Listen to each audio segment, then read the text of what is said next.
नमस्कार प्रिय विद्यार्थियों, आज के वीडियो के माध्यम से हम लोग चर्चा करेंगे जियोग्राफी बीए प्रथम वर्ष प्रथम सेमेस्टर से बनने वाले बहुत ही महत्वपूर्ण अति लघु उत्तरीय, लघु उत्तरीय और दीर्घ उत्तरीय टाइप के प्रश्नोत्तर के बारे में। आपको यहाँ पर देखने से लग रहा होगा कि ये वीडियो आप पहले भी देख चुके हैं। सेम यही एक प्रकार 2-3-4 दिन पहले आपने देखा होगा कि मैंने लेक्चर्स आपको दिया होगा, जिसमें मैंने बता दिया था कि भाई अगला वीडियो आएगा, इसका पार्ट 2 आएगा, उसमें हम बाकी के क्वेश्चन देखेंगे। तो हमने अति लघु उत्तरीय प्रश्नों को देख लिया था फिजिकल ज्योग्राफी का, जिसमें हमने बहुत ही बारीकी के साथ चीजों को आपको समझाया था। तो इसमें अति लघु उत्तरीय और लघु उत्तरीय कई सारे प्रश्नों को देख लिया था। उसके आगे आपका दीर्घ उत्तरीय और लघु उत्तरीय बहुत सारा बचा हुआ है, उनको हम समझेंगे। पृथ्वी की आंतरिक संरचना मैंने अब चर्चा कर ली थी। इसके बाद में हमने क्या देखा था, प्लेट विवर्तन के सिद्धांत देख लिया था, ठीक है। ज्वालामुखी के बारे में हमने समझ लिया था, ठीक है। इसके अलावा हमने क्या समझा था, अपक्षय, अपर्दन और अनाच्छादन की प्रक्रिया, निक्षेपण क्या होता है, निक्षेप क्या होता है, वायुमंडल की सबसे निचली और ऊपरी परत के बारे में जान लिया था, ठीक है। ये सब चक्रवात किसे कहते हैं समझ लिया था। इसके बाद में हमने और क्या समझा था, महासागरीय धाराओं के बारे में समझा था, ठंडी धारा, गर्म धारा, सबका एक एक उदाहरण मैंने बताया था। ज्वार भाटा पूरा मैंने आपको समझाया था। इसके बाद में मैंने और भी चीजें आगे देखा था, पारिस्थितिकी तंत्र भी मैंने आपको बता दिया था पूरा विस्तार से समझा करके। ये हो गया था। खंडबा भी मैंने आपको बता दिया था। वेगनर का महाद्वीपीय विस्थापन का सिद्धांत मैंने पूरा आपको समझा दिया था, ठीक है। इसके अलावा चट्टानों के विभिन्न प्रकारों का वर्णन कीजिए, बस यही क्वेश्चंस थे आपको बाकी था। यानी कि आपका 10 अति लघु उत्तरीय, लघु उत्तरीय नहीं बल्कि वो दीर्घ उत्तरीय टाइप के ही, मतलब कि लघु उत्तरीय टाइप के ही क्वेश्चंस थे। अब ये दीर्घ उत्तरीय क्वेश्चंस की श्रृंखला आपकी शुरू हो रही है। तो आज का वीडियो जो है बहुत ही खास होने वाला है और ये सारे क्वेश्चंस आपकी परीक्षा में पूछे जाने वाले हैं। आप किसी भी यूनिवर्सिटी के किसी भी कॉलेज में पढ़ रहे हैं, आप सभी के लिए यह लेक्चर पूर्ण रूप से समर्पित है, यह बात आप ध्यान रखेंगे। अब जानने का प्रयास करते हैं।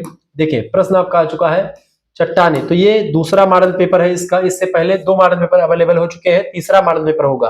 लेकिन इस वीडियो का, इस पीडीएफ का दूसरा मॉडल पेपर होगा, जिसमें मैंने बताया था कि इसका दूसरा पार्ट आएगा। तो ये मॉडल पेपर है जिसमें हम दीर्घ उत्तरीय टाइप के क्वेश्चंस को देख रहे हैं, लघु उत्तरीय दीर्घ उत्तरीय दोनों।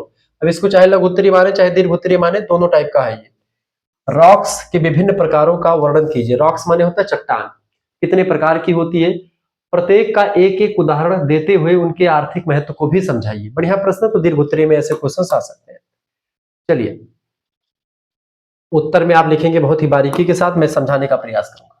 उत्तर देखिए, चट्टान की अगर बात की तो BA first semester geography, physical geography पढ़ना होता है, सभी विश्वविद्यालयों के लिए महत्वपूर्ण है। चट्टान यानी चट्टान को अंग्रेजी में रॉक्स कहते हैं। यहाँ पर कुछ मैंने एक जो है इमोजी के माध्यम से आपको बताने का प्रयास किया। चट्टान जैसे ये ईंट का घर आप देखते बनता है, तो ये ईंट का घर टाइप का उदाहरण है। लेकिन चट्टान जो होती है बहुत ही ठोस होती, कठोर होती है। पृथ्वी की भूपर्पट यानी क्रस्ट के निर्माण में प्रयुक्त होने वाले खनिज पदार्थों के किसी भी कठोर द्रव्यमान को हम चट्टान कह सकते हैं। भूपर्पटी मैंने आपको बताया था, जो पृथ्वी की सबसे ऊपरी परत है उसको भूपर्पटी कहा जाता है। तो उसी भूपर्पटी में जो ठोस पदार्थ होता है, उसी ठोस पदार्थ में जो खनिज पदार्थ है, ठोस पदार्थ है, उसी को हम कह सकते हैं खास करके चट्टान। उत्पत्ति के आधार पर चट्टानों को 3 मुख्य श्रेणियों में वर्गीकृत किया गया है। 3 चट्टानें कौन कौन सी, 3 प्रकार की। तो पहली चट्टान है बेटा आग्नेय चट्टान, ठीक है। आग्नेय चट्टान की विशेषताओं को समझते हैं। देखिए आग्नेय चट्टान, जिसको आप कह सकते हैं, अंग्रेजी में आपका लिखा हुआ, आप उसको भी देखिए। प्राथमिक चट्टानें जो होती हैं, इन्हीं को आग्नेय चट्टानों को प्राथमिक चट्टानें भी कहते हैं। इनकी उत्पत्ति की अगर बात की है तो ये चट्टानें मैग्मा, यानी कि जो पृथ्वी के अंदर मैग्मा होता है, जो ज्वालामुखी के दौरान जो बाहर आता है मैग्मा, वही मैग्मा से बनती है। ज्वालामुखी की क्रिया आपको बता चुका हूं मैं, ज्वालामुखी कैसे होता है। पृथ्वी के अंदर जो है, जो भाग है, कुछ तरल अवस्था में है, वही तरल अवस्था में बहुत ज्यादा दबाव बनता है, या ठोस अवस्था ही है तभी दबाव इतना बढ़ जाता है। दबाव के बढ़ने के साथ साथ तापमान भी बढ़ता है। तापमान और दबाव बढ़ने से क्या होता है बेटा, तापमान और दबाव बढ़ने से चीजें पिघल जाती हैं और उसमें जलवाष्प, ये तमाम प्रकार की गैसें उत्पन्न हो जाती हैं, और वही चीजें ऊपर निकलने का प्रयास बार बार करता है मैग्मा। और जब उसका धरातल जहां से निकलने का प्रयास करता है थोड़ा कमजोर होता है, उसी को फाड़ करके बाहर निकल आता है पृथ्वी के। तो वही मैग्मा जो होता है, जो पृथ्वी के अंदर रहता है, जब ये पृथ्वी के बाहर आता है तो उसको हम लावा कहते हैं। मैग्मा पृथ्वी के अंदर का जो तरल पदार्थ होता है, जो एकदम से दहकता हुआ आग के गोले के समान होता है, उसको मैग्मा कहा जाता है। आग होता है, एकदम से बहता हुआ आग कह सकते हैं, जिसमें गैसें भी विद्यमान रहती हैं। लेकिन जब यही मैग्मा पृथ्वी के अंदर रहता है तब तो मैग्मा होता है, लेकिन जब पृथ्वी की सतह से बाहर निकलता है तो इससे जो गैसें होती हैं, जैसे जलवाष्प हो गया, अन्य गैसें, ये सब इससे बाहर निकल जाती है, यानी गैसें निकल जाती है। गैसों के निकलने के बाद में यही मैग्मा लावा कहलाता है। यानी पृथ्वी के जब बाहर निकलता तो जाहिर सी बात है गैसें बाहर निकल जाएंगी और यही लावा मतलब यही मैग्मा वो लावा बन जाता है। तो पृथ्वी के बाहर उसको लावा कहते हैं, पृथ्वी के अंदर उसको मैग्मा कहते हैं, जो ज्वालामुखी क्रिया के द्वारा बाहर निकलता है। जब यही लावा क्या हो जाता है, ठंडा हो जाता है और ठंडा होने के बाद में ये जम जाता है। तो इसी जमने से आग्नेय चट्टानें बनी। आग, यहाँ पर आप समझ रहे आग्नेय चट्टान। तो ज्वालामुखीयता की जो क्रिया होती है उसी क्रिया के बाद में जिन चट्टानों का निर्माण होता है उन चट्टानों को आग्नेय चट्टानें के नाम से जानते हैं। ठीक है, ये सबसे पहले बनने की वजह से इसको प्राथमिक चट्टान कहते हैं, चूंकि दुनिया में सबसे पहली जो चट्टानों का विकास हुआ है वो इन्हीं प्रकार के यानी आग्नेय क्रम की शैलों का विकास हुआ है, आग्नेय चट्टानों का विकास हुआ है। आग्नेय चट्टान आपको समझ में आ गई क्या होती है, ये ज्वालामुखी क्रिया के द्वारा बनती है। ठीक है, विशेषता इनकी क्या है, विशेषता ये बेटा कि ये कठोर क्रिस्टलीय होती हैं, इनमें परतें नहीं होती हैं, जैसे कि इनमें परतें नहीं होती हैं और जीवाश्म अनुपस्थित होते हैं। यानी इस प्रकार की चट्टानों में, आग्नेय चट्टानों में ना तो इसमें परतदार चट्टान होती है ये, और ना ही ये चट्टान बेटा जीवाश्म रखती है, यानी जीवाश्म इसमें बचते ही नहीं, चुकी सारे जीवाश्म इतने, आग में कौन सा जीव बचेगा, तो जिसमें जीवाश्म भी नहीं होता है और ना ही इसमें एक प्रकार से परतें होती हैं। उदाहरण के रूप में अगर देखें तो ग्रेनाइट शैल जो होती है ये आग्नेय क्रम की चट्टान है, आंतरिक आग्नेय है, और बेसाल्ट जो है बाहरी आग्नेय है। तो ग्रेनाइट जो होता है ये आंतरिक आग्नेय कही जाती है और जो बेसाल्ट नाम की चट्टान है उसको बाहरी आग्नेय कहते हैं। ये सब आग्नेय चट्टानों के उदाहरण है। इसका आर्थिक महत्व क्या है, इसको भी साथ ही साथ में आपको बताना है। आर्थिक महत्व समझे, आर्थिक महत्व भवन निर्माण सामग्री, जैसे ग्रेनाइट जो होता है वो भवन निर्माण के लिए जरूरी होता है। सड़क निर्माण में जैसे बेसाल्ट, जैसे गिट्टी उट्टी आप देखते हैं वो सब जो आप कट करके आते हैं तो सड़क निर्माण में उपयोगी होता है। और कई धात्विक खनिज जैसे लोहा, निकेल, सोना इन्हीं चट्टानों में पाए जाते हैं। कौन कौन सी चीजें, लोहा हो गया, निकल हो गया, सोना हो गया, ऐसी चट्टानों में ही जो है आग्नेय क्रम की चट्टानों में ये सारी चीजें पाई जाती हैं। ठीक है, तो इस तरीके से आप इन चीजों को जान पा रहे हैं। इसके अलावा आप दूसरे नंबर की चट्टान आती है, उसका नाम है अवसादी क्रम की चट्टानें, सेडिमेंट्री रॉक्स कहते हैं इसको, द्वितीयक चट्टान कहा जाता है अवसादी को। अवसाद माने होता है कूड़ा कबाड़ मलबा, उसी को अवसाद कहते हैं। ठीक है, अंग्रेजी में उसी को सेडिमेंट कहते हैं, मलबे को, कूड़ा कबाड़ को। उत्पत्ति की बात किया तो ये चट्टानें अपक्षय और अपरदन से प्राप्त छोटे छोटे मलबों यानी अवसादों के नदियों, हवाओं या हिमनद, हिमनद माने होते ग्लेशियर के द्वारा जमा होने और लाखों वर्षों तक दाब और सीमेंटेशन से कठोर होने पर ये बनती हैं चट्टानें। आप देखते हैं अपक्षय माने होता है टूटना किसी चीज का, अपरदन माने होता है जिसने तोड़ा उसको उसके साथ उसका बहना। ठीक है, तो ये छोटे छोटे मलबे अवसाद जो होते हैं उससे एक प्रकार से ऐसी चट्टानों का निर्माण होता है, उनको अवसादी चट्टानें कहते हैं। ठीक है, विशेषतया ये चट्टानें परतदार होती हैं। कैसी होती, परतदार होती हैं और इसमें जीवाश्म भी पाए जाते हैं। यानी कि जो सेडिमेंट्री रॉक्स होती हैं उसमें आप देखेंगे कि आपको परतदार चट्टानें भी मिलेंगी, क्योंकि इसमें परत दर परत होती है। इसमें अपक्षय हुआ, एक परत निकली फिर दूसरी परत, इस तरीके से इसमें परत होती है। ठीक है, और जीवाश्म भी इसमें पाए जाते हैं। उदाहरण के रूप में अगर देखेंगे जो सेडिमेंट्री रॉक्स है, अवसादी चट्टानें हैं, उसमें जैसे बलुआ पत्थर हो गया, सैंड स्टोन जिसको कहते हैं, ठीक है, चूना पत्थर हो गया, लाइम स्टोन कहते हैं इसको, या इसके अलावा सेल है, ये सारी चट्टानें जो है ये अवसादी चट्टानों के उदाहरण है। इसका आर्थिक महत्व ये है बाबू, आर्थिक महत्व ये है कि ये मुख्य रूप से जीवाश्म ईंधन, खास करके कोयला, पेट्रोलियम, इन सभी के भंडार होते हैं। अवसादी चट्टानों के अंतर्गत ही कोयला, पेट्रोलियम ये सब इनमें मिलते हैं।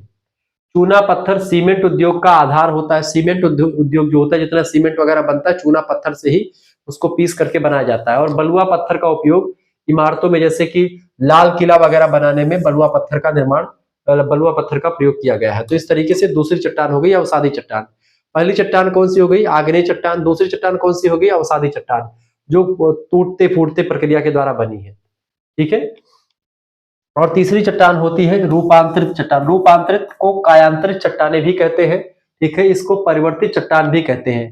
ठीक है, कायांतरित माने होता है अपने काया को बदल लेती है, रूपांतरित कहो या कायांतरित कहो बात एक ही है। ठीक है, अंग्रेजी में इसको बोलते हैं मेटामॉर्फिक रॉक्स। ठीक है, इसकी अगर बात किया तो ये चट्टानें कैसे बनती हैं, इसकी उत्पत्ति की अगर बात करें बाबू तो इसकी उत्पत्ति जो होती है वो ऐसे होती है, ये चट्टानें पहले से मौजूद आग्नेय या अवसादी चट्टानों में अत्यधिक ताप यानी हीट की वजह से, या तो अत्यधिक तापमान होता है तो जो अवसादी चट्टानें होती हैं वो गल जाती हैं, ठीक है, टूट फूट जाती हैं, या फिर जो आग्नेय चट्टान है वो टूट फूट जाती है बहुत ज्यादा तापमान के बढ़ने से, या बहुत ज्यादा बारिश के होने से, या बहुत तेज तेज आंधी तूफान चलने से। यही अवसादी मतलब अवसादी चट्टानें, या फिर जो ये चट्टानें हैं, क्या नाम है क्या नाम है बेटा, कौन सी चट्टानें हो गई, अवसादी चट्टान या फिर आग्नेय चट्टान। तो आग्नेय चट्टान और अवसादी चट्टानों में क्या होता है, अपक्षय या पर्दन से लगातार या हवा से टूट जाए चट्टान, उसे घिस पीट करके जो पर्वत बचता है, छोटा मोटा बचता है, वही आपका हो जाता है ये क्या नाम है आपका जो है, किसको क्या बोलते हैं, इसको इसको बोलते हैं बेटा रूपांतरित चट्टानें, यानी कि अपना रूप बदल लेती हैं। यानी कि जैसे पहले आग्नेय है, लेकिन जब इनमें तमाम प्रकार के तापमान बढ़ा, दबाव बढ़ा, तो उसके कारण से अपना मौलिक परिवर्तन यानी अपने जो मूल रूप है इसका उसको छोड़ देती है, और इसकी संरचना और स्वरूप में बदलाव हो जाता है, और इसकी वजह से बनती है। इसी को हम कह सकते हैं, चाहे आग्नेय चट्टान में उसका रूप बदल दे आग्नेय चट्टान का, और चाहे ये अवसादी क्रम की चट्टानों का रूप बदल देती है, ठीक है, किसके द्वारा, चाहे अधिक तापमान की वजह से या फिर अधिक दबाव की वजह से ऐसा होता है। तो इस तरीके की चट्टानें कायांतरित चट्टानें कही जाती है, क्योंकि ये रूप बदल करके बनती हैं, ठीक है, काया बदल करके। विशेषता इसकी ये है कि ये चट्टानें अत्यधिक कठोर और सघन यानी कि इसकी जो डेंसिटी होती है वो ज्यादा ही होती है, ठीक है। उदाहरण के रूप में अगर समझे तो चूना पत्थर से संगमरमर का निर्माण, जैसे मार्बल जो पत्थर बनते हैं, तो चूना पत्थर से संगमरमर जो बनता है वो इसी जो है तरीके से बनता है। जैसे अवसादी चट्टान है, मान लेते हैं चूना पत्थर, अब उस अवसादी से उसमें तापमान या दबाव दे करके उससे क्या बनता है, संगमरमर बनता है। तो ये अपना कायांतरित हो गया, काया बदल लिया, ठीक है। ऐसे ही ग्रेनाइट से हम क्या बनाते हैं, नीस बनाते हैं। ग्रेनाइट आपका क्या होता है, ग्रेनाइट आपका होता है बेटा वो क्या नाम है, आग्नेय क्रम की चट्टान है ग्रेनाइट, और ग्रेनाइट से बनाते हैं क्या, नीस बनाते हैं। ये आपकी है कायांतरित चट्टान, जो कि इसी से बनी हुई है, आग्नेय क्रम की चट्टानों से, ठीक है। इसका आर्थिक महत्व भी है। आर्थिक महत्व ये है इसका, जैसे संगमरमर जो होता है उसका उपयोग सजावट और मूर्ति कला में प्रयोग किया जाता है। इसके अलावा क्वार्टजाइट का उपयोग, क्वार्टजाइट भी एक पत्थर है, कांच उद्योग में क्वार्टजाइट का प्रयोग खूब करते हैं। कई बहुमूल्य खनिज जैसे कि पन्ना, नीलम के जो पत्थर आप देखते हैं, पन्ना, नीलम, पुखराज, ये सब पत्थर भी जो होते हैं इन्हीं क्रम की चट्टानों में मिलते हैं। खास करके कायांतरित चट्टानों के द्वारा ही ये पूना, पुखराज जो होता नहीं है, ये सब पत्थर, नीलम का पत्थर हो गया, पहनने से ज्योतिष विद्या में इन पत्थरों का उल्लेख किया गया कि ये पत्थर पहनने तो बहुत ज्यादा एक प्रकार से ये ग्रह सही रहता है, ये सब चीजें, ये यही पत्थर होते हैं जो यहाँ से मिलते हैं, ठीक है। तो आपको मतलब कि ये आपका जो चट्टान है उसके बारे में मैंने आपको विस्तार से बता दिया। चट्टानों के बारे में और विस्तार से, मतलब इतना ही विस्तार बहुत है, इससे अधिक कोई भी क्वेश्चन नहीं पूछा जाता। तो चाहे अब यहाँ पर आती लघुत्तरीय में, या लघुत्तरीय में 3 क्वेश्चन बने, कायांतरित चट्टानें, अवसादी चट्टानें, कायांतरित चट्टान क्या है, उसका महत्व बताए और उसका उदाहरण बताए, तो ये भी आपका बता दिया। अवसादी क्रम की चट्टानें, आग्नेय चट्टानें, तीनों चट्टानों के बारे में आपने समझ लिया, ठीक है। अब आगे बढ़ते हैं। अगला क्वेश्चन, तीसरा क्वेश्चन आपके स्क्रीन पर आ चुका, फटाफट से आप देखेंगे। भूकंपीय तरंगों, सिस्मिक वेव्स के प्रकार और उनकी विशेषताओं को समझाइए। यह कैसे पृथ्वी की आंतरिक संरचना को समझाने में सहायक होता है। पृथ्वी की आंतरिक संरचना में सहायता बेसिकली पृथ्वी में जो भूकंप आता है उसी भूकंप की तरंगों यानी लहरों के आधार पर ही हम पृथ्वी की आंतरिक संरचना के बारे में जान पाते हैं। ये बात आप ध्यान रखेंगे, ठीक है, समझने का प्रयास करें। उत्तर लिखिएगा। भूकंपीय तरंगे यानी सिस्मिक वेव्स भूकंप के दौरान पृथ्वी के अंदर और सतह पर उत्पन्न होने वाली ऊर्जा की तरंगे होती हैं। ये तरंगे भूवैज्ञानिकों के लिए पृथ्वी की आंतरिक संरचना के रहस्य को उजागर करने का मुख्य उपकरण रही हैं, क्योंकि हम सीधे पृथ्वी के कोर तक नहीं पहुंच पाते हैं। पृथ्वी की आंतरिक संरचना के अगर बारे में मैं आपको बताने का प्रयास करूं बेटा, देखिए पृथ्वी की आंतरिक संरचना मैंने अगले वीडियो में आपको बताया था, मान लेते हैं अपनी पृथ्वी है। अब इसकी आंतरिक संरचना हमको निकाले तो ये पृथ्वी का केंद्र है। अब यहाँ पर हम रहते, कहां पर हम रहते हैं, हम मान लेते हैं यहाँ पर रहते हैं। अब इसके ऊपर रहते हैं हम लोग, ठीक है, लेकिन तो हम ऊपर ऊपर ही तो रहते हैं पूरी, चाहे अमेरिका हो चाहे वो हो, सब ऊपर ऊपर ही रहते हैं, यहीं पर बसे हुए, इसी वाले भाग में सब बसे हुए, इसी में सब रह रहे हैं, ठीक है। अब हमको जानना किसके बारे में, हमको इसके बारे में पता करना कि भाई यहाँ पर क्या है, अंदर अंदर क्या है, पृथ्वी के एकदम से जो गड्ढा खोदे तो इसके अंदर क्या है। एक समय की बात है, रूस एक देश है, उसी रूस में कोला नाम का क्षेत्र है। उसी कोला नाम के क्षेत्र में एक गड्ढा खोदने का प्रयास, पृथ्वी की आंतरिक संरचना को लेकर के भूवैज्ञानिकों ने क्या किया, एक मशीन बनवाई जिससे गड्ढा खोदना प्रारंभ किया और गड्ढा खूब खोदा गया। लगभग में आप देखते हैं गड्ढा ज्यादातर मतलब मुश्किल से 1200 मतलब कि 1-2 किलोमीटर, 10 किलोमीटर, 5-6 किलोमीटर खोदा गया गड्ढा नीचे। लेकिन उसके बाद में फिर गड्ढा खुदाई नहीं हो पाई। ठीक है, मशीनें अपने आप जो है गल गई, तमाम चीजें हुई उसमें, मतलब गड्ढा खुदा ही नहीं। तो आप देखेंगे कि जो गड्ढा खुदा नहीं, क्यों नहीं खुदा, चूंकि उसमें दबाव, तापमान बहुत कुछ है, सारे धातु गल गए। तो पृथ्वी की आंतरिक संरचना ऐसे पता नहीं चल पाती थी पृथ्वी के अंदर क्या है। लेकिन जो भूकंप आते हैं वो तरंगे यहीं से निकलती, तरंगे अंदर से जाती हैं। ठीक है, तो उन तरंगे जो होती, कुछ तरंगे होती जो ठोस में संचरण करती हैं, कुछ तरंगे द्रव में करती हैं, कुछ ठोस में नहीं करती हैं। तो तरंगे जहां पर ठोस में, जहां पर उनकी तरंगों की वो नापा गया, देखा गया कि तरंग यहाँ पर थी, वहां पर मान लिया गया कि भाई ठोस है। जहां पर नहीं मिली वहां पर पता चला कि भाई तरल होगा, इसलिए वहां पर तरंग नहीं दिखी। वैसे पी तरंग, यस तरंग, ऐसे तरंगे हैं। ठीक है, तो यहीं पर हमको पृथ्वी की आंतरिक संरचना इसी का पता लगाना होता है। ठीक है, ये बात आप ध्यान रखिए। तो पूरा विस्तार से हम इसके बारे में चर्चा करेंगे। आपको अगर कोर्स में ज्वाइन होना तो आप ज्वाइन हो सकते हैं 9161936062। इस नंबर पर आप व्हाट्सएप पर एसएमएस करेंगे। एग्जाम पॉइंट ऑफ व्यू से एग्जाम के लिए बेहतर तैयारी जो है उसके लिए एक नोट्स की व्यवस्था कर दी गई, पीडीएफ नोट्स। जो क्लास कोर्स है उसमें आपको पीडीएफ नोट्स ये वाला आप देख लेंगे, इससे बाहर कुछ नहीं आने वाला है। तो आपको क्या मिलेगा, इसका पीडीएफ नोट्स मिलेगा। इसके अलावा और भी तमाम प्रैक्टिस सेट है, अपना नाम, अपनी यूनिवर्सिटी का नाम, अपने सब्जेक्ट के नेम और यूनिट वाइज पीडीएफ नोट्स भी मिलेगा। अपने सेमेस्टर का नाम लिख करके भेज दीजिएगा। ठीक है, तो इस नंबर पर व्हाट्सएप पर एसएमएस कीजिएगा। जैसे ही व्हाट्सएप पर एसएमएस करेंगे, ये अपना लिख करके पूरा बायोडाटा आपके पास से क्यूआर कोड यानी स्कैनर भेजा जाएगा। उसी स्कैनर पर आपको मात्र 100 रुपए फीस जमा कर देने हैं। ये फीस आप खुद भी जमा कर सकते हैं, किसी दूसरे से, किसी दुकान से भी आप जमा करवा सकते हैं, बात ध्यान रखेंगे। ठीक है, 100 रुपए कोई बहुत बड़ी बात नहीं। इसमें आपको क्या क्या मिलेगा, लाइव क्लास वाले ग्रुप से आपको जोड़ा जाएगा, व्हाट्सएप ग्रुप से। वहीं पर आपको video lectures, PDF notes, live class की वीडियो लेक्चर सब कुछ मिलेंगे। यहाँ पर आपको प्रीवियस ईयर क्वेश्चन पेपर साल फॉर्म में मिलेंगे पीडीएफ नोट्स के रूप में। एमसीक्यूज टाइप भी क्वेश्चन पेपर आपको मिलेंगे साल फॉर्म में, और मॉडल पेपर मिलेंगे। इसके अलावा आपका एक सब्जेक्ट नहीं बल्कि आपका 3 से 4 सब्जेक्ट जो भी आपका होता है, मतलब कि 3 और को करिकुलर, 2 मेजर सब्जेक्ट होते हैं, 3 मेजर, 1 माइनर, 1 को करिकुलर, 4 या 5 सब्जेक्ट जो भी आपके होंगे उन सभी की तैयारी, इनकी जियोग्राफी के साथ पॉलिटी, हिंदी, हिस्ट्री जो भी आपका होगा, सभी की तैयारी मात्र और मात्र इसी 100 रुपए में हो जाएगी। इसके साथ ही साथ व्यवस्था यह भी है कि जो बच्चा हमारा चाहता है कि हम गुरुजी फर्स्ट सेमेस्टर तो पढ़ेंगे ही, और फर्स्ट सेमेस्टर के बाद में जैसे पेपर हो जाएगा, हमको सेकंड सेमेस्टर की शुरुआत से भी क्लास ज्वाइन करनी है, तो फर्स्ट और सेकंड की एक साथ जो बच्चा ज्वाइन करेगा उसके लिए अभी ऑफर चल रहा है 150 रुपए, यानी एग्जाम तक केवल ऑफर चल रहा है। जैसे 150 रुपए में आपको मिल जाएगा प्रथम सेमेस्टर और सेकंड सेमेस्टर दोनों की फीस केवल 150 रुपए है। वैसे देखेंगे तो 200 रुपए फीस पड़ेगी। इसमें क्या होगा कि सेकंड सेमेस्टर का आप 6 महीने तक क्लास भी आप शुरू से जान पाएंगे। ठीक है, और फर्स्ट सेमेस्टर का आपका नोट्स वगैरह मिलकर के आप पेपर की अच्छी तैयारी कर पाएंगे जो आपकी परीक्षा में सीधे तौर पर आने वाला है। तो इस तरीके से आपके लिए पूरी व्यवस्था के साथ चीजें कर दी गई हैं। तो फर्स्ट एंड सेकंड सेमेस्टर दोनों की फीस मात्र और मात्र 150 रुपए में, सभी सब्जेक्ट का। और को करिकुलर का तो कम से कम 5 प्रैक्टिस सेट ऑलरेडी अवेलेबल हो चुका है, इसमें 500 एमसीक्यू की व्यवस्था हो चुकी है। ये सारी चीजें आपको मिलती हैं मात्र और मात्र 150 रुपए में। फर्स्ट एंड सेकंड सेमेस्टर का केवल एक सेमेस्टर का जुड़ेंगे तो 100 रुपए फीस लगेगी, ये बात ध्यान रखेंगे। जुड़ेंगे तुरंत एसएमएस कीजिए इस नंबर पर, व्हाट्सएप पर तुरंत जुड़ जाइए। आप एक सब्जेक्ट की सीरीज खरीदते हैं तो आपकी 60 रुपए की एक सब्जेक्ट की सीरीज होती है, तो आप 5 सब्जेक्ट की सीरीज लेंगे, 300 रुपए की आपकी सीरीज लगभग में हो जाएगी। ठीक है, ये 300 रुपए खर्च करने से अच्छा है कि आप 100 रुपए में एक सेमेस्टर का पढ़ ले, और आप अगर 2 सेमेस्टर में पढ़ देखेंगे तो 600 रुपए आपके हो जाएंगे। ठीक है, तो 600 रुपए खर्च करने से अच्छा कि आप 150 रुपए खर्च कर दें और आप फर्स्ट और सेकंड सेमेस्टर का एक साथ ज्वाइन कर ले। ठीक है, चलिए अब आगे बढ़ते हैं और प्रश्नों को जानने का प्रयास करते हैं। तो भूकंपीय तरंगों के माध्यम से किस तरीके से हम पृथ्वी की आंतरिक संरचना के बारे में पता लगा पाते हैं, उसको जानने का प्रयास करते हैं। देखिए, भूकंपीय तरंगों के प्रकार, मुख्यतः 2 प्रकार की तरंगे होती हैं। पहली होती है भूगर्भीय तरंगे, जिसको बॉडी वेव्स कहते हैं। ये पृथ्वी की आंतरिक संरचना से होकर के गुजरती हैं। ठीक है, जिसमें खास करके पी तरंग आती है। ये भूगर्भिक यानी कि पृथ्वी के अंदर की तरंगे हैं।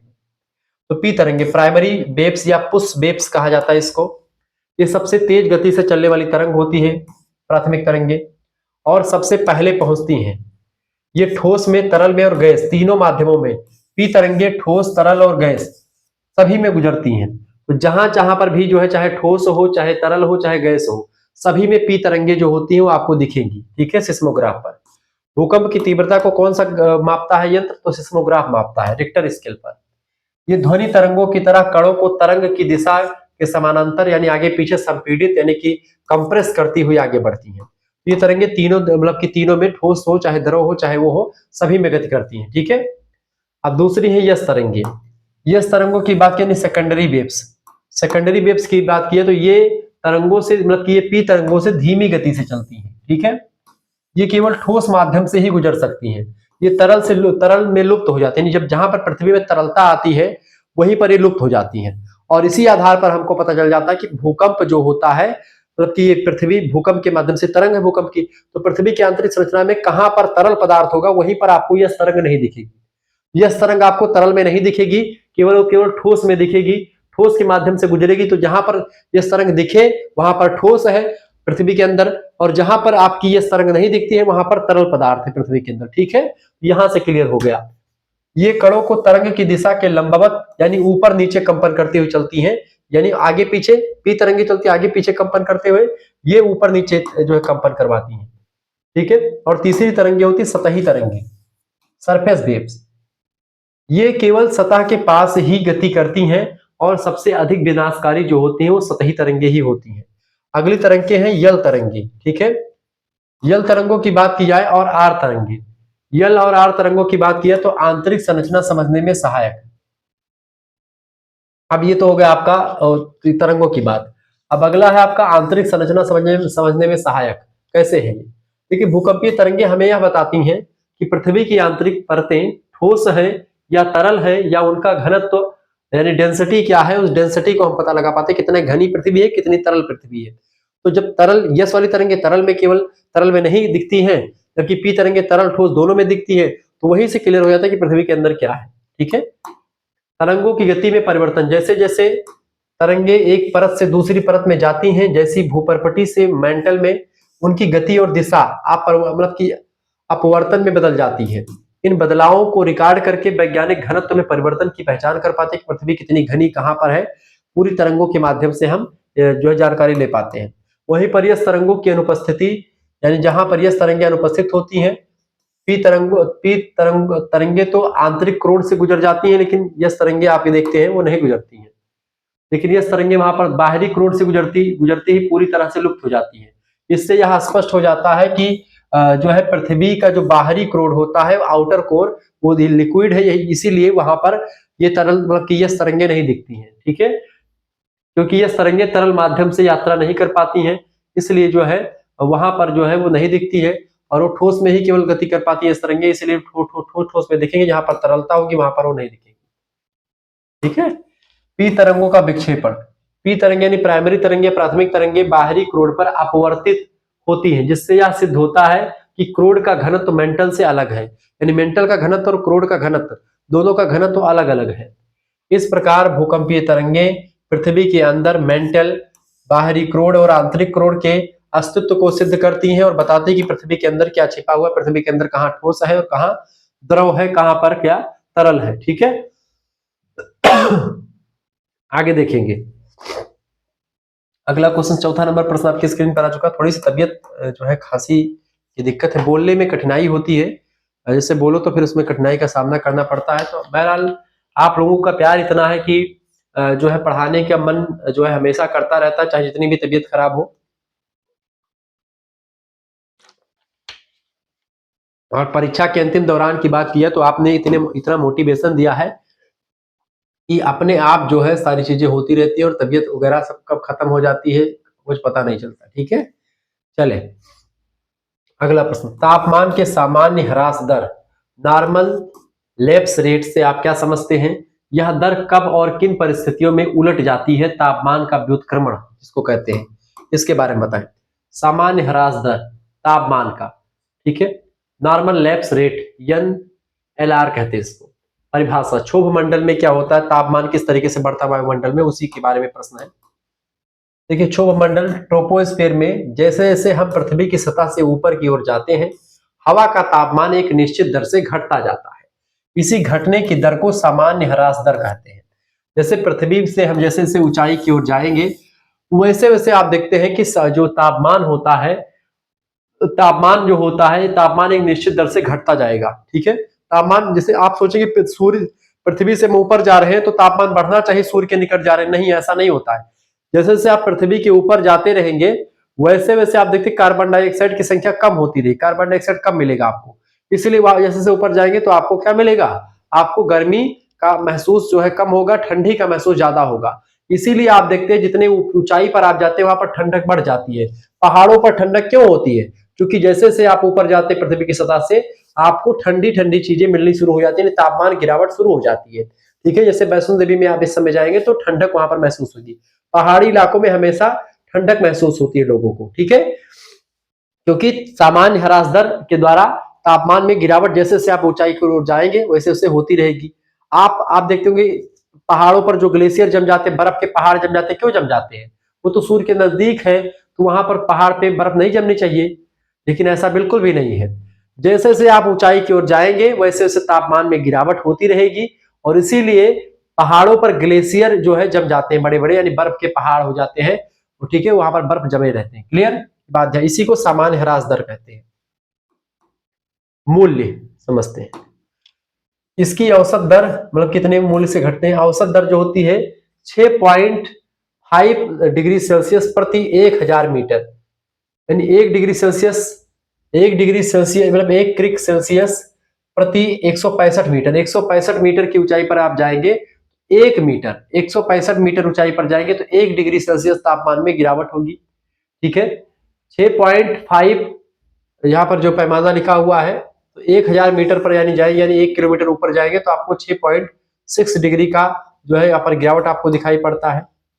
इसका कारण ये है कि निचली परतें यानी क्षोभ मंडल पृथ्वी की सतह से दीर्घ तरंगों यानी कि लॉन्ग वेव रेडिएशन के माध्यम से गर्म होती है।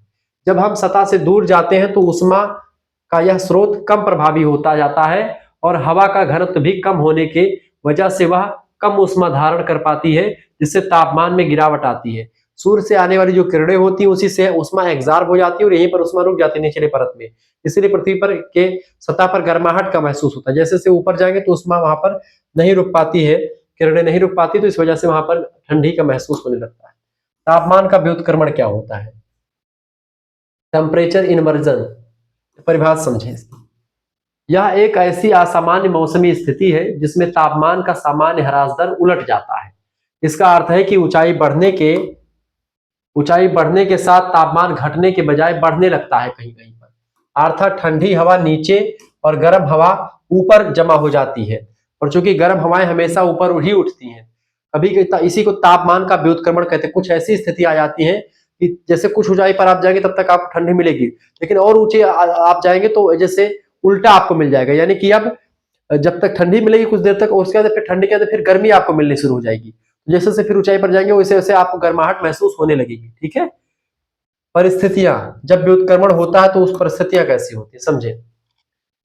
लंबी शीतकालीन रात्रि यानी कि रात के समय में, जब इस समय जैसे इस समय की रात आप धीरे धीरे और दिसंबर की रातों में देखेंगे, लंबी शीतकालीन रात्रि, लंबी शांत और मेघ रहित यानी क्लियर स्काई रातों में पृथ्वी की सतह जल्दी और पूरी तरह से ऊष्मा को अंतरिक्ष में विकिरण यानी रेडिएशन कर देती है, जिससे सतह की हवा बहुत ठंडी हो जाती है और ऊपर की हवा अपेक्षाकृत गर्म हो जाती है। आप देखते हैं ठंडी के महीनों में कोहरा जो होता है नीचे आता है, गर्म हवाएं ऊपर उठ जाती है, जो भाप होता है ऊपर चला जाता है, और ठंडी हवाएं नीचे चली जाती है। क्योंकि ठंडी हवाएं जो होती है वजन में ज्यादा होती है, दबाव में ज्यादा होती है, इसलिए वो नीचे चली जाती है।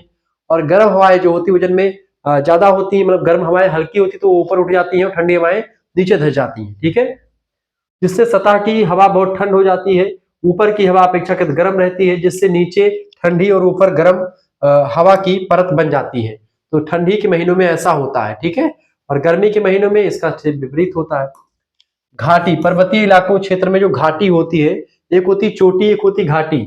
चोटी क्या होती है, जैसे कि ये हो गई चोटी, ये पर्वत की चोटी है, और वहीं पर गड्ढा होता है, उसी गड्ढे को घाटी कहते हैं। इसको चोटी इसको घाटी, ठीक है, चोटी है ये घाटी है। क्लियर, ध्यान रखेंगे। तो घाटी पर्वतीय क्षेत्र में, पर्वतीय घाटियों में रात के समय ठंडी और भारी हवाएं गुरुत्वाकर्षण के कारण ढलानों से नीचे की ओर बह करके घाटी के तल में जमा हो जाती हैं, जबकि गर्म हवा ऊपर उठ जाती है। इससे वायु अपवाह व्युत्क्रमण यानी ईयर ड्रेन इन्वर्जन कहा जाता है। ठीक है, घाटी में क्या होता है, ठंडक चीजें आ जाती हैं और ऊपर जो है गर्म चीजें चली जाती हैं, और इसी प्रक्रिया की वजह से आप देखते हैं कि ग्लेशियर पिघलते हैं और वहां से आप देखते हैं कि वो जो है नदियां बहती हैं। ठीक है, तो घाटियों में ठंडक नीचे चली जाती है रात्रियों के महीने में, शीतकालीन रात्रि में, ये सब चीजें हैं। ध्रुवीय क्षेत्र में आप देखते हैं जहां सतह पर बर्फ की मोटी परत होती है वह हवा को बहुत ठंडा कर देती है, बर्फ की चीजें, और इस तरीके से वहां पर ठंडक महसूस होती है। महत्व इसका ये है तापमान व्युत्क्रमण जो होता है वायु प्रदूषण यानी एयर पोल्यूशन के लिए अत्यंत हानिकारक होता है। यह ठंडी निचली परत हवा को ऊपर उठने से रोकती है, परिणाम स्वरूप प्रदूषक तत्व जैसे धुआं सतह के पास ही फंस जाते हैं, जिससे धुंध यानी स्मोग और प्रदूषण का स्तर जो होता है कभी कभी बढ़ जाता है इसकी वजह से। ठीक है, ये चीजें आपके लिए इंपॉर्टेंट थी जो मैंने आपको बताई। अगला प्रश्न आपकी स्क्रीन पर आ चुका, फटाफट से आप देखेंगे। प्रश्न है वायुमंडल में जलवाष्प, वाटर वापौर और धूल कणों का क्या महत्व है, ये किस प्रकार मौसम को प्रभावित करते हैं। वायुमंडल में जलवाष्प का क्या महत्व है और किस तरीके से ये मौसम को प्रभावित करते हैं। वायुमंडल एटमॉस्फेयर में नाइट्रोजन और ऑक्सीजन के अलावा जलवाष्प यानी वाटर वापौर और धूल के कण डस्ट पार्टिकल्स जैसे सूक्ष्म घटक भी होते हैं, जैसे कि नाइट्रोजन 78% मतलब इसमें पाया जाता है, ऑक्सीजन का परसेंटेज 21% है। वायुमंडल में सबसे अधिक मात्रा में नाइट्रोजन पाई जाती है और सेकंड नंबर पर ऑक्सीजन पाई जाती है, थर्ड नंबर पर कार्बन डाइऑक्साइड, उसके बाद में जलवाष्प वगैरह पाए जाते हैं बहुत कम मात्रा में। यही जो मौसम और जलवायु को नियंत्रित करने में महत्वपूर्ण भूमिका निभाते हैं, यही जलवाष्प वगैरह। जलवाष्प का महत्व समझे मौसम के लिए। देखिए हरित गृह प्रभाव की अगर बात की जाए, हरित गृह प्रभाव ग्रीन हाउस इफेक्ट और उष्मा का भंडारण। जलवाष्प वायुमंडल में सबसे महत्वपूर्ण ग्रीन हाउस गैस है। यह पृथ्वी के द्वारा उत्सर्जित दीर्घ तरंग विकिरण लॉन्ग वेव रेडिएशन कहते हैं अंग्रेजी में इसको, उसको अवशोषित कर लेती है, जिससे पृथ्वी का कंबल बना रहता है, यानी पृथ्वी गर्म रहती है। यह प्रक्रिया वायुमंडल को गर्म रखती है। ग्रीन हाउस प्रभाव इसी को कहा जाता है। पृथ्वी पर जीवन को संभव बनाने की प्रक्रिया जो होती है ग्रीन हाउस इफेक्ट होती है। पृथ्वी पर ठंडक चीजें हमेशा ठंडी ही पड़े, क्यों गर्मी पड़ती है, क्योंकि सूर्य से आने वाली जो किरणें होती है उनकी उसमें जो उष्मा होती है उस उष्मा को हम रोक लेते हैं, क्योंकि यहाँ पर गैसें हैं, सीएफसी हो गई या फिर हमारी कार्बन डाइऑक्साइड हो गई, जलवाष्प हो गई, सब ऐसी गैसें हैं जो कि यहाँ पर उष्मा को रोक लेती है, जिससे कहीं ना कहीं पे वातावरण गर्म रहता है और हम हमारे लिए जीवन जीने के लिए संभव परिस्थितियां उत्पन्न हो पाती है। वर्षण, इस वर्षण का स्रोत भी है। यह सभी प्रकार के वर्षण वर्षा हिमपात ओस का एकमात्र स्रोत होता है जलवाष्प। जलवाष्प जैसे कुकर हो गया, कुकर में आप खाना पकाते हैं तो उसमें क्या होता है, सीटी में जो धुआं निकलता है वही जलवाष्प होता है।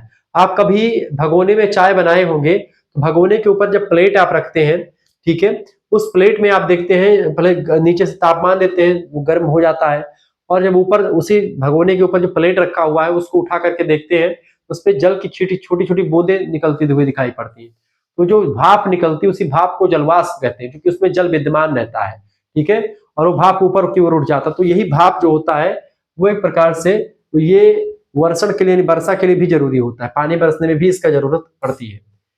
यहीं से उड़ करके गर्म हवाएं ऊपर जाती है, उसमें जो है चीजें बनी रहती है, और जब वो चीजें बनी रहती हैं उसमें क्या बोलते हैं, जलवाष्प में, जैसे कि आपका जलवाष्प जो होता है बेटा उसमें जल रहता है, और जब यही गर्म रहता है चूंकि वो, तो गर्म हवाएं हल्की होती है वो ऊपर उठ जाती हैं, और ऊपर जाकर के जब ठंडी हवाओं से टकराती हैं वो, तो क्या होता है वहीं पर वाताग्र बन जाता है, और वाताग्र की प्रक्रिया जो होती है इस वहीं पर संघनन हो जाता है, क्योंकि गर्म हवा और ठंडी हवा जब मिल जाती है तो बारिश की बूंदें बन जाती है और वहीं से झमाझम बारिश होती है।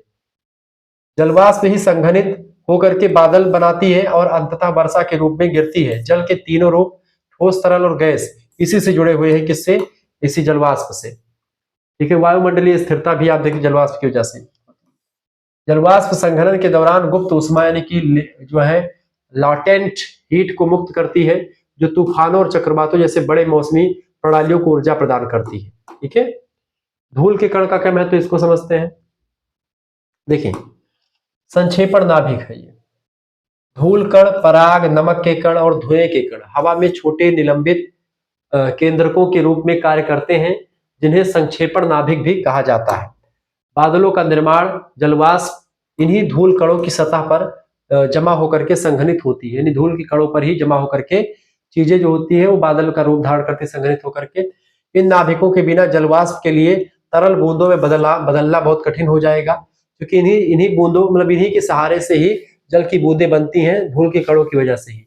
जिसका अर्थ है कि बादल और कोहरे का निर्माण जो है नहीं हो पाएगा अगर ये धूल के कण नहीं होंगे तो, ठीक है। बादलों का निर्माण और कोहरे का निर्माण जो होता है वो इसी की वजह से होता है। किसकी वजह से बेटा? किसकी वजह से होता है? इसी की वजह से होता है, धूल के कण की वजह से। इसके अलावा सूर्य के प्रकाश का प्रकीर्णन कर देंगे। धूल का कण जो होता है सूर्य से आने वाले जो प्रकाश है उसको बिखेरते हैं, इन्हीं धूल के कणों पर बिखर जाता है सूर्य का प्रकाश और हमको विकिरण यानी कि जो तरंगे होती है वो दिखाई पड़ती है। इसी प्रकीर्णन के कारण से हमें आकाश नीला दिखाई पड़ता है, क्योंकि धूल के कण और ये जितने भी कण है, ये जब सूर्य का किरण यहाँ पर, आकाश का रंग कैसा है आप बताएं? आकाश का रंग कैसा है बेटा? आकाश का रंग ब्लैक है, काला है। आप सोच रहे फिर नीला क्यों दिखता है गुरुजी दिनों में? दिन में आप देखते देखते नीला नीला दिखता है, हमने देखा है। नीला इसलिए दिखता है क्योंकि क्या होता है, कुछ लोगों का मानना है कि पृथ्वी पर जल की अधिकता है और पृथ्वी पर जल बहुत है, तो जल का रंग नीला वहां से दिखता है। पृथ्वी चूंकि नीली ग्रह के रूप में दिखती है अंतरिक्ष से देखने पर, इसलिए जब सूर्य का प्रकाश यहाँ पर आता है और वो रिफ्लेक्शन करता है, वही नीला प्रकाश परिवर्तित होकर के वहीं पर धूल के कणों पर फैल जाता है। और वही नीला प्रकाश जब यहाँ पर फैल जाता है पूरे वायुमंडल में, तो वही क्या होता है, जब हम देखते हैं तो हमको वही जो परावर्तित किरणें होती हैं इसी जल पृथ्वी की, वो जाकर के वायुमंडल में ऊपर जहाँ के धूल के कण जमे हुए हैं वहीं पर जाकर के नीला नीला वो पर्दा जैसे लगा देती है। तो हमको वही नीला पर्दा के तहत आपको आकाश जो है वहां पर जो काला आकाश है वो हमको नीला नीला दिखाई पड़ता है। ठीक है। और सूर्योदय और सूर्यास्त के समय आकाश लाल या नारंगी दिखाई देता है, इन्हीं धूल के कण की वजह से। क्योंकि सूर्य का प्रकाश जो होता है वहां पर रेड कलर की रोशनी आती है, क्योंकि आप देखते हो उसमें फैल जाता है। विकिरण जो होता है लाल और उसकी जो किरणें होती है वो बहुत दूर मतलब तीव्र गति से आती हैं, जबकि जो नीली कलर की किरणें होती हैं वो फैलने में माहिर होती है, इसीलिए आकाश का रंग नीला होता है। ऊष्मा का अवशोषण भी करते धूल के कण। कुछ कण और सौर विकिरण को अवशोषित करके वायुमंडल को अप्रत्यक्ष रूप से गर्म भी करते हैं। संक्षेप में ये दोनों घटक मिलकर के वायुमंडल की पारदर्शिता यानी ट्रांसपेरेंसी, ऊष्मा संतुलन और जल चक्र को नियंत्रित करते हैं, जिससे पृथ्वी पर जीवन की विविधता बनी रहती है। तो धूल के कण और जो है धूल के कण की बात हो चाहे बात हो जलवाष्प की, दोनों जो होते हैं ये वायुमंडल के लिए बहुत जरूरी है। आगे देखेंगे, अगला क्वेश्चन आ चुका है, डेल्टा और एस्चुरी में अंतर स्पष्ट कीजिए। भारत के संदर्भ में प्रत्येक का एक एक उदाहरण दीजिए।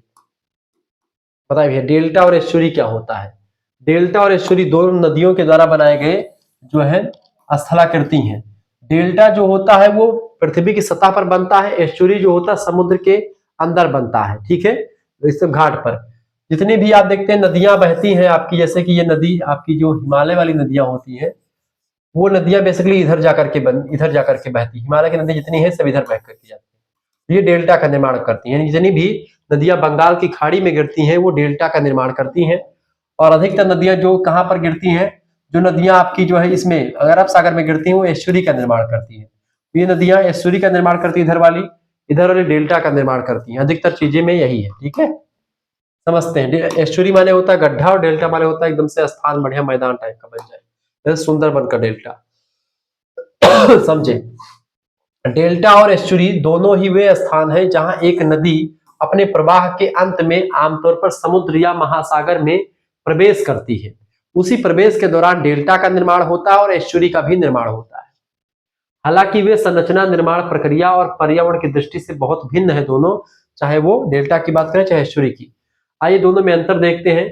तो विशेषता, यहाँ पर विशेषता के आधार पर, मूल संरचना के आधार पर अंतर देखेंगे हम, ऐसे ही तमाम अंतर। तो विशेषता इधर लिखी हुई है। ठीक है, डेल्टा का मतलब ये और एस्चुरी का मतलब जो होगा इसके नीचे वाला पार्ट जो होगा, और कहां पर गया इसके ये वाला स्लेश लगा होगा। ठीक है, मैं आपको बता दूंगा, अभी परेशान होने की जरूरत आपको नहीं है।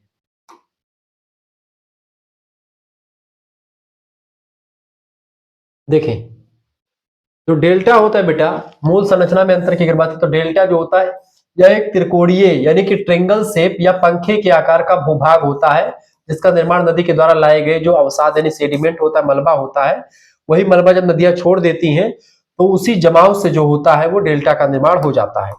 ये तो होगा डेल्टा, नदियों के द्वारा छोड़े गए निक्षेप के द्वारा बनता है डेल्टा। ठीक है, जबकि एस्चुरी जो होता है वो क्या होता है, यह यानी एस्चुरी एक कीप के आकार का यानी कि फ्यूनल शेप का मुहाना होता है, जहां नदी का पानी समुद्र के पानी में मिलता है, यहीं पर ही बनता है। यहाँ अवसाद बहुत कम जमा होता है, यहाँ पर अवसाद नहीं जमा होता बल्कि गड्ढा सा बन जाता है। ठीक है, आगे देखेंगे। प्रक्रिया में अंतर दोनों के देखते हैं। देखिए, जो डेल्टा होता है, नदी अपने अवसाद को समुद्र में प्रवेश करने से पहले ही जमा कर देती है, क्योंकि नदियों का जो बहाव की गति है वो धीमी पड़ जाती है, उनकी गति कम हो जाती है। जब कम गति से नदियां आती हैं, क्योंकि बहुत लंबी यात्रा करके आई हैं, समुद्र में गिरने वाली हैं, तो ऐसे में उनका जो गति होती है धीमी पड़ जाती है, मंद पड़ जाती है। तो ऐसे में जो उनके साथ जो मलबा बह करके आता है वो रुक जाता है, और जब मलबा रुक जाता है तो वो नदियां पतली पतली धाराएं बना करके कट पिट करके ऐसे बह करके जाकर के समुद्र में गिर जाती हैं। तो बीच का इलाका एकदम से मैदानी भाग का बन जाता है। सुंदरबन का डेल्टा पश्चिम बंगाल में आप देख सकते हैं। ऐसे डेल्टा का निर्माण होता है। पंखे का आकार हो सकता है, पंजा के आकार का हो सकता है। पंजा समझते हैं इस तरीके से, ये ठीक है, ये आप समझे, जैसे कि नदी आ रही बह करके, मलबा यहाँ पर आगे रुक गया, तो मलबे को यहाँ से चीर करना पूरा नदी नहीं बह पाती, तो नदियां कुछ धारा इधर से निकल गई, एक धारा इधर से निकल गई, एक बीच से निकल गई, एक और इधर से निकल गई, एक इधर से। तो इस तरीके से पूरा बीच का इलाका जो यहाँ पर बन रहा है, ये सब डेल्टा बन रहा है, ठीक है। तो डेल्टा जो होता है, नदी अपने अवसाद को समुद्र में प्रवेश करने से पहले ही जमा कर देती है, जिससे मुख्य धारा कई वितरिकाओं में, यानी कई धाराओं में, छोटी छोटी पतली पतली धाराओं में बढ़ जाती है। मलबा आगे रुक गया तो उससे कई कई धाराओं में नदियां कट जाती हैं, ठीक है। जबकि इसमें देखेंगे एस्चुरी में, नदी समुद्र में प्रवेश करते ही गहरे और चौड़े मुहाने से मिलती है। जहां समुद्री लहरों और ज्वार भाटा का प्रभाव अधिक होता है, वह एस्चुरी का एरिया आपका हो जाता है। तीसरा अंतर देखेंगे जल की प्रकृति के आधार पर। देखें, जल जो डेल्टा होता है उसमें जल मुख्य रूप से मीठा यानी फ्रेश वाटर होता है, क्योंकि नदी का प्रवाह धीमा होता है और अवसाद जमा होते हैं, ठीक है। वहीं पर एस्चुरी की बात किए तो जल खारा हो जाता है, क्योंकि समुद्री जल का अंतर्देशीय प्रवेश यहाँ पर अधिक होता है, यानी समुद्री जल भी इसमें मिल जाता है। आगे देखेंगे अगला अंतर जैव विविधता की दृष्टि से।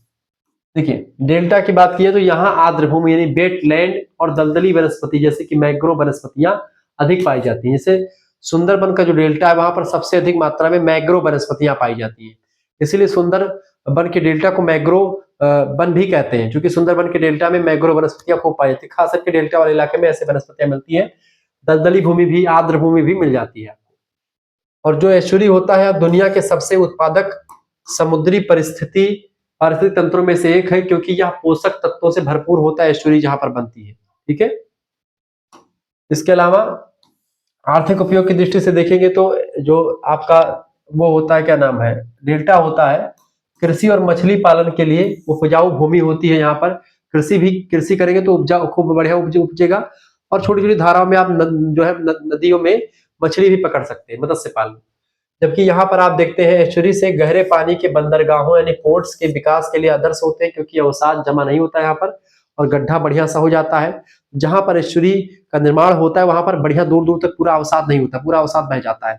ऐसे में वहां पर बड़े बड़े जहाज खड़े होने के लिए जगह हो जाती है। तो वहां पर क्या होता है, बंदरगाह बन जाते हैं, पतन जिसको कहते हैं, पत्तन माने बंदरगाह, बंदरगाह माने जहां पर पानी के जहाज आकर के रुकते हैं, उसी को बंदरगाह कहते हैं। क्योंकि जब गहरी रहेगी तभी वहां पर पानी का जहाज रुक पाएगा किनारे के स्थान पर, अन्यथा नहीं रुक पाएगा, ठीक है। तो एस्चुरी जो होती है गड्ढा बना देती है, उसी गड्ढे में आकर के जहाज रुक सकती है। भारतीय संदर्भ में उदाहरण के रूप में समझे विशेषता। भारत में कई उदाहरण है सुंदरबन की, मतलब इसके देखिए, डेल्टा की बात करें तो गंगा ब्रह्मपुत्र का डेल्टा है सुंदरबन का डेल्टा। यह दुनिया का सबसे बड़ा डेल्टा है। पूरब की ओर बहने वाली नदियां जो होती बेसिकली डेल्टा का निर्माण करती हैं। एस्चुरी की बात करें तो एस्चुरी जो होती नर्मदा और ताप्ती नदी का मुहाना जो है एस्चुरी का निर्माण करता है। ये नदियां अरब सागर में गिरने से पहले एस्चुरी बनाती हैं। पश्चिम की ओर बहने वाली नदियां अधिकतर आप देखते हैं एस्चुरी का निर्माण करती है, और पूरब की ओर बहने वाली नदियां डेल्टा का निर्माण करती है। मैंने आपको शुरुआत में ही बता दिया था। तो इस तरीके से हमने इस प्रश्न को समझा। आगे देखेंगे अगला क्वेश्चन आपकी स्क्रीन पर आ चुका, बहुत ही जबरदस्त क्वेश्चन है। ये सारे क्वेश्चन आपकी परीक्षा की दृष्टि से बहुत महत्वपूर्ण है, दीर्घ उत्तरीय टाइप के क्वेश्चन से ध्यान रखेंगे। चलिए भैया, अगला प्रश्न 7वां नंबर, महासागरीय निक्षेपों ओसेनिक डिपोजिट्स के वर्गीकरण को संक्षेप में समझाइए।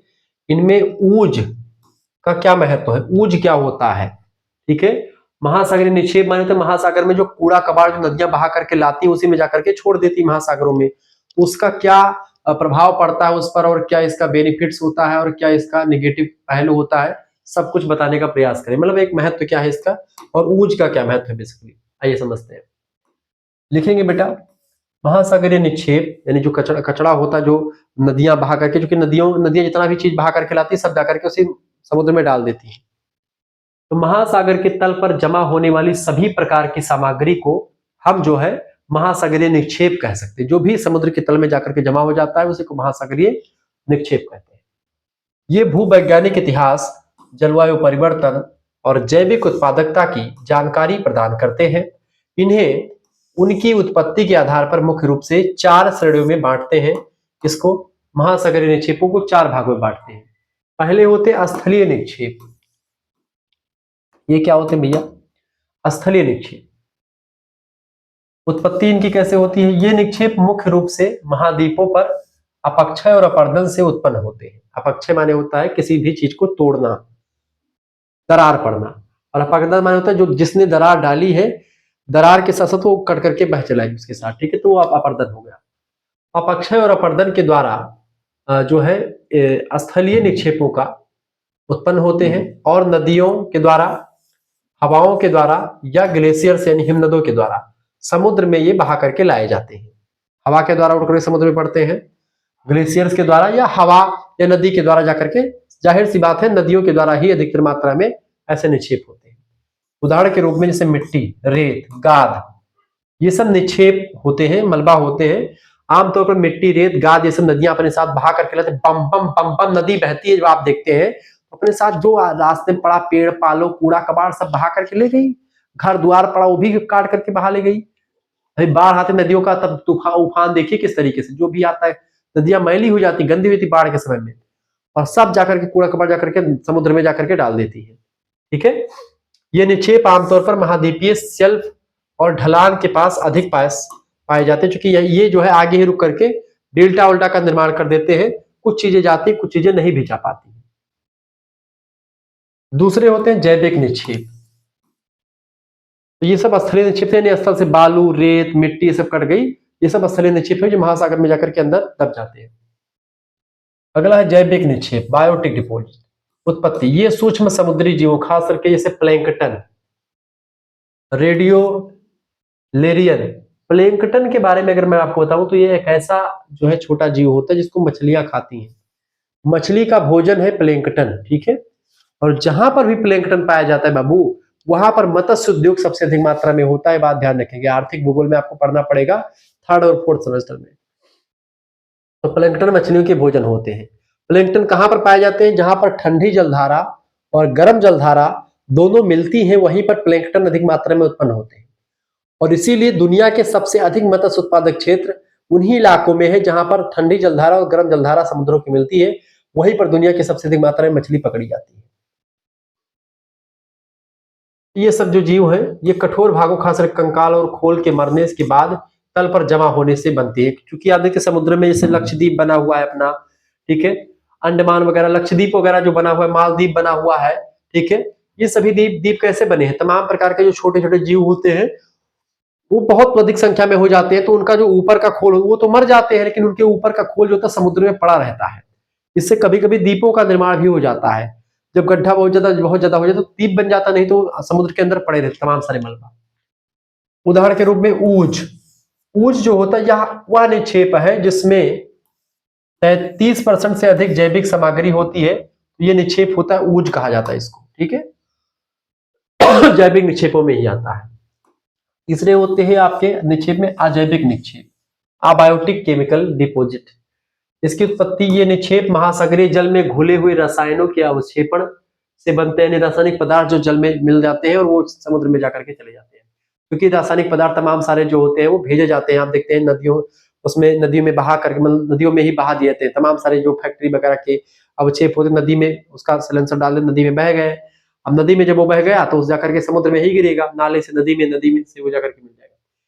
उदाहरण के रूप में मैग्नीज नोड्यूल्स और फास्फोराइट, ये सब ऐसे रासायनिक पदार्थ हैं जो समुद्र में जाकर के मिले हुए हैं। चौथा है ब्रह्मांडीय निक्षेप।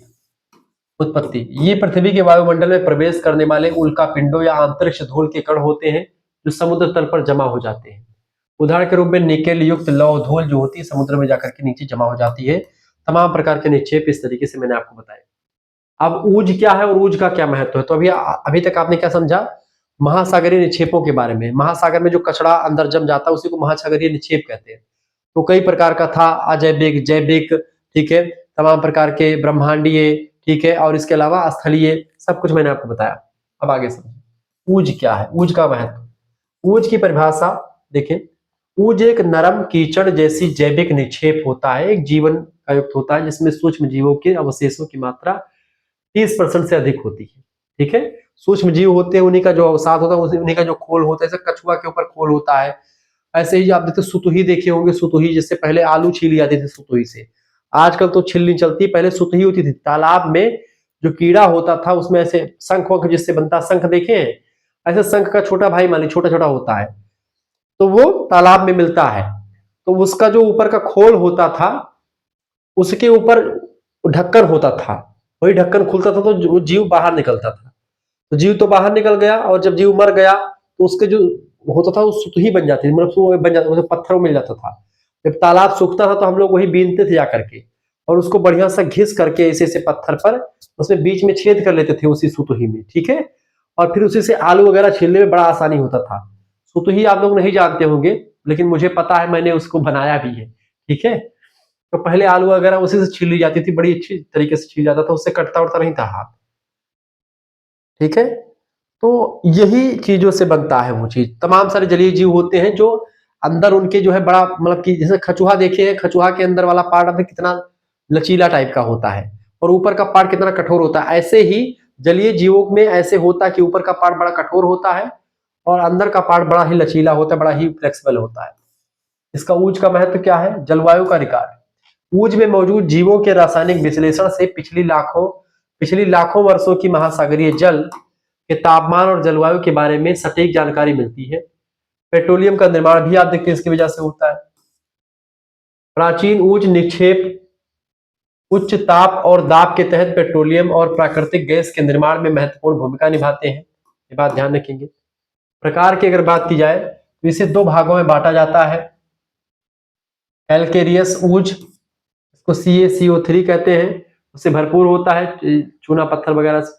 और एक होता है सिलिलियस ऊज, जिसको आप सिलिका कहते हैं, सिलिका से भरपूर होता है, मतलब कि बालू से। उनका वितरण समुद्र की गहराई पर निर्भर करता है और इस तरीके से चीजें आपको दिखाई पड़ती है। ये सब ऊज वगैरह हो गए। आगे देखेंगे, अगला प्रश्न आपके स्क्रीन पर आ चुका है। प्रश्न है भैया, खाद्य श्रृंखला, फूड चेन और खाद्य जाल, फूड वेब में क्या भिन्नता है? पारिस्थितिकी तंत्र में ऊर्जा प्रवाह को संक्षेप में समझाइए। ये वैसे थर्ड सेमेस्टर में भी ये क्वेश्चन आएगा, लेकिन फर्स्ट सेमेस्टर में भी चूंकि जैव मंडल आपको पढ़ना, तो जैव मंडल में खाद्य श्रृंखला के बारे में प्रश्न आएगा। देखिए, पारिस्थितिकी तंत्र, इकोसिस्टम में जीव एक दूसरे पर भोजन के लिए डिपेंड होते हैं, निर्भर रहते हैं। इस निर्भरता को समझने के लिए खाद्य श्रृंखला और खाद्य जाल की अवधारणा को समझना पड़ेगा। जैसे कि एक घास की पत्ती जो कि एक उत्पादक है, उसको जो है बकरी खाती है, बकरी को मनुष्य भी खा लेता है और मनुष्य को शेर भी खा लेता है। कहने का मतलब यह है कि एक दूसरे पर लोग निर्भर है। मनुष्य जो है घास फूस पर भी डिपेंड है और मांसाहार भी करता है, तो मनुष्य द्वितीय को भोगता है, ठीक है। बकरी आपकी प्राथमिक उपभोक्ता शाकाहारी है और शेर आपका तृतीय उपभोक्ता केवल मांसाहारी है, ठीक है। ये एक फूड श्रृंखला बन रही है, फूड चेन बन रहा है। खाद्य श्रृंखला और खाद्य जाल में भिन्नता समझिए। देखिए विशेषता, यहाँ पर विशेषता लिखी हुई है और यहाँ पर खाद्य श्रृंखला का, और नीचे उसके खाद्य जाल का जो है नीचे लिखा हुआ है, ठीक है, वहां पर समझते हैं। तो खाद्य श्रृंखला पहले, फूड चेन पहले, फूड वेब बाद में। तो खाद्य श्रृंखला और खाद्य जाल, देखिए संरचना में अंतर है। जो खाद्य श्रृंखला है एक सीधा रैखिक पथ होता है जिसमें ऊर्जा का प्रवाह केवल एक दिशा में होता है, ठीक है। ये बात ध्यान रखें, जैसे कि ए खाता है बी को, बी खाता है सी को, इस तरीके से चलता है। जबकि आप देखेंगे खाद्य वेब में, यानी कि खाद्य जो जाल होता है उसमें आपस में जुड़ी हुई अनेक खाद्य श्रृंखलाओं का एक जटिल जाल नुमा तंत्र होता है जिसमें कोई किसी को भी खा लेता है, ठीक है।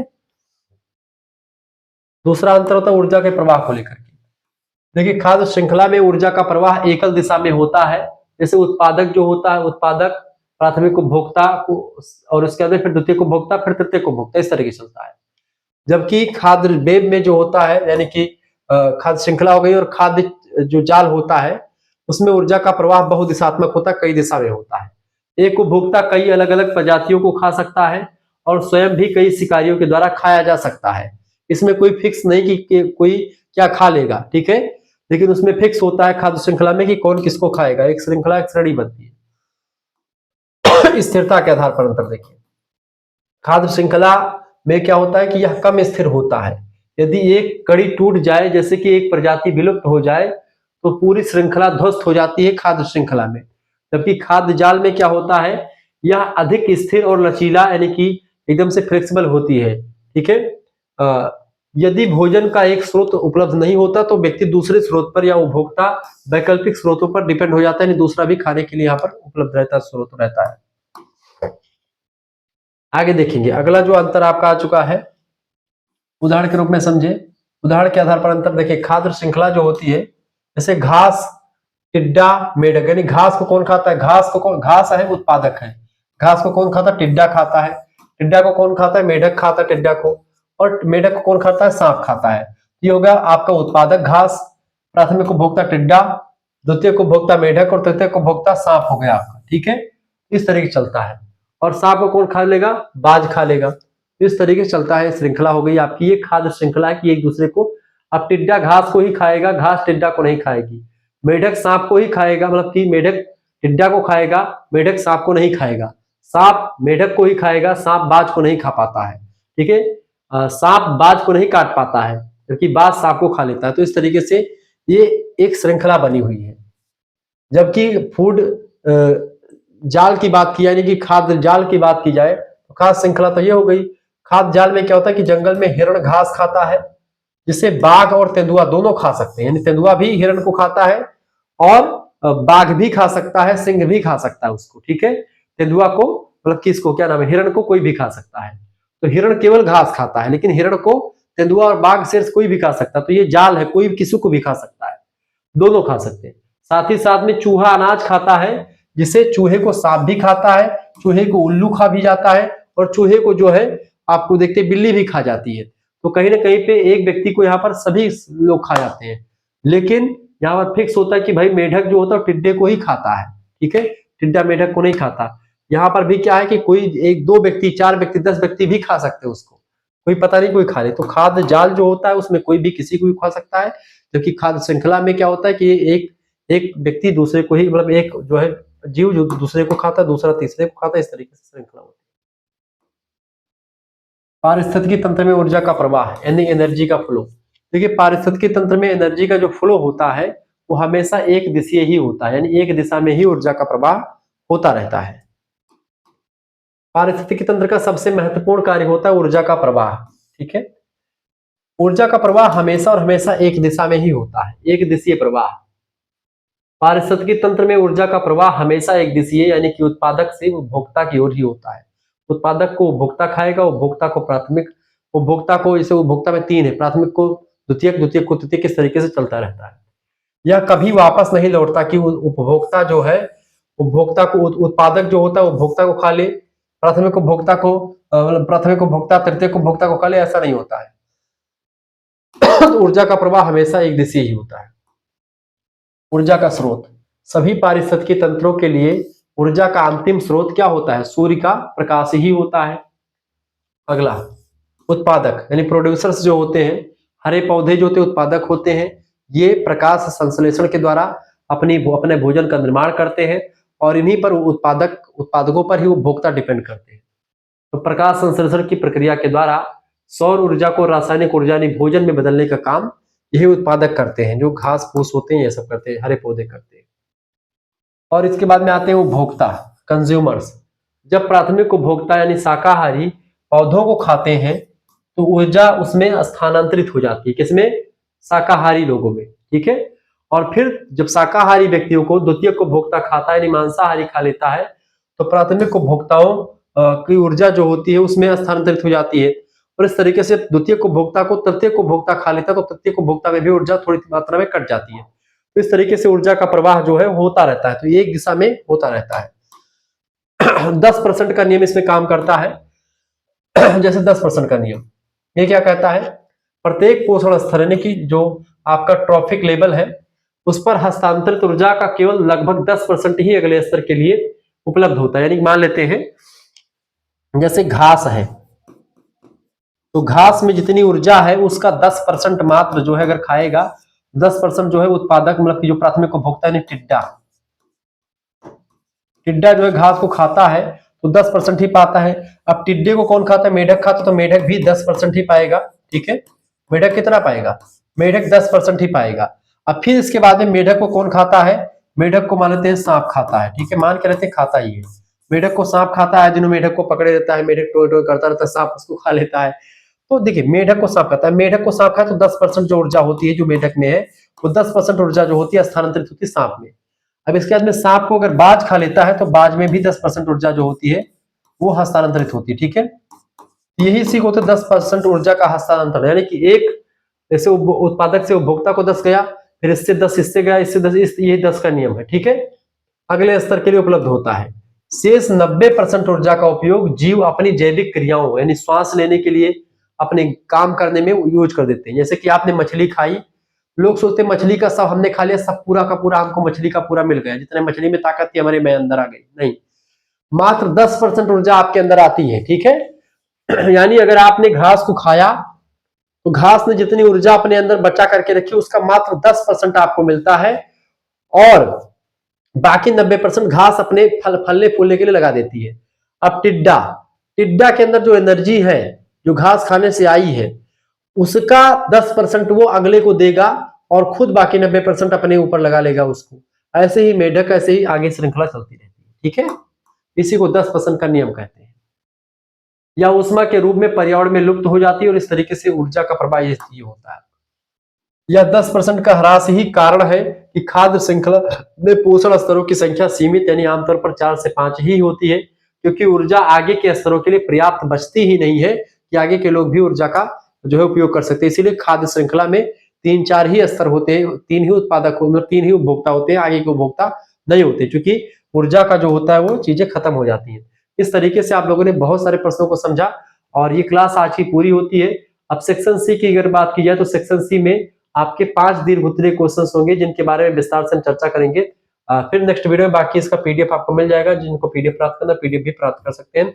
मैंने पूरा आपको बता दिया था, तो ये आपका पूरा और बचा हुआ है। इसका लेक्चर आपका 4-5 जो है क्वेश्चन से दीर्घ-उत्तरीय की, इसको मैं नेक्स्ट वीडियो में चर्चा कर दूंगा, क्योंकि आज समय नहीं बचा मेरे पास। ठीक है, लगभग में बहुत सारे क्वेश्चंस आपके ये हुए, सब पीडीएफ आपको मिल जाएगा। ऐसे ही तमाम पीडीएफ आपके लिए व्यवस्थित कर दिया गया है, सारे पीडीएफ आपको मिल जाएंगे, प्रैक्टिस सेट मिल जाएंगे।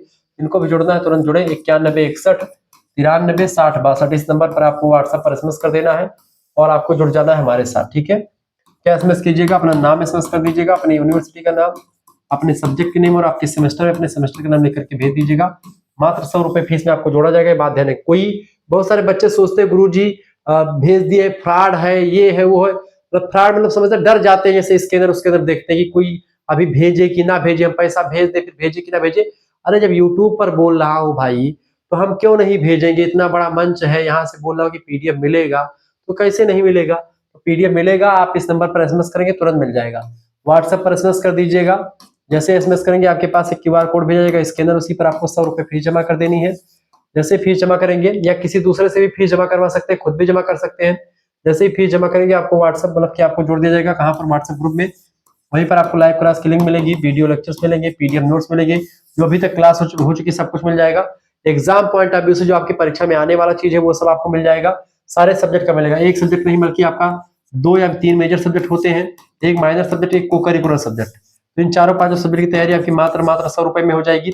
जो बच्चे चाहते हैं गुरुजी हम फर्स्ट सेमेस्टर भी आप ही से पढ़ेंगे और सेकंड भी पढ़ेंगे, उनके लिए विशेष व्यवस्था कर दी गई। उनके लिए ऑफर ये है कि सेकंड और फर्स्ट सेमेस्टर का जो कोर्स है उसमें 50 रुपए की छूट चल रही है, यानी कि अगर दोनों का एक साल लेंगे तो केवल 150 रुपए फीस लगेगी।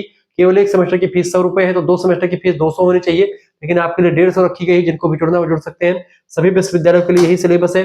राम मनोहर लोहिया विश्वविद्यालय, वीर बहादुर Singh Purvanchal Vishwavidyalaya, Mahatma Gandhi Kashi Vidyapith, general Chandrashekhar Ballia Vishwavidyalaya, Raja Mahendra Pratap Singh state university, MJ प्यारे बरेली रोहिलखंड विश्वविद्यालय, मासा कुंभरी सहारनपुर।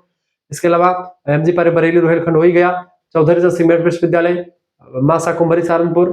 ठीक है, ये इसके अलावा आपका जनरल चंद्रशेखर बलिया विश्वविद्यालय, महाराजा सुहेलदेव आजमगढ़ विश्वविद्यालय, चौधरी चरण सिंह विश्वविद्यालय, छत्रपति साहू जी महाराज कानपुर विश्वविद्यालय, प्रोफेसर रज्जू भैया स्टेट यूनिवर्सिटी लखनऊ विश्वविद्यालय, सिद्धार्थ यूनिवर्सिटी कपिलवस्तु, मां पाटेश्वरी बलरामपुर विश्वविद्यालय, दीनदयाल उपाध्याय गोरखपुर विश्वविद्यालय, माँ विंध्यवासिनी विश्वविद्यालय मिर्जापुर में भी नया खुला है, उसके लिए भी। और कौन सा बच रहा है? डॉक्टर भीमराव अम्बेडकर आगरा विश्वविद्यालय, बुंदेलखंड यूनिवर्सिटी झांसी, ठीक है। और महात्मा गांधी काशी विद्यापीठ हो ही गया आपका। सारे विश्वविद्यालयों के लिए मैं पढ़ाता हूँ, कोई दिक्कत की बात नहीं। यहाँ तक कि बिहार विश्वविद्यालय, राजस्थान विश्वविद्यालय, उत्तराखंड, मध्य प्रदेश, सभी के लिए वैध सिलेबस है। झारखंड जल्दी से जुड़ने का प्रयास करें, देर ना करें। धन्यवाद, मिलती है फॉर नेक्स्ट वीडियो, तब तक के लिए जय हिंद, जय भारत। आप सभी का बहुत बहुत धन्यवाद। हमारे साथ जुड़ने के लिए इसी प्रकार से अपना प्यार दुलार हमेशा बनाए रखें। बहुत बहुत धन्यवाद।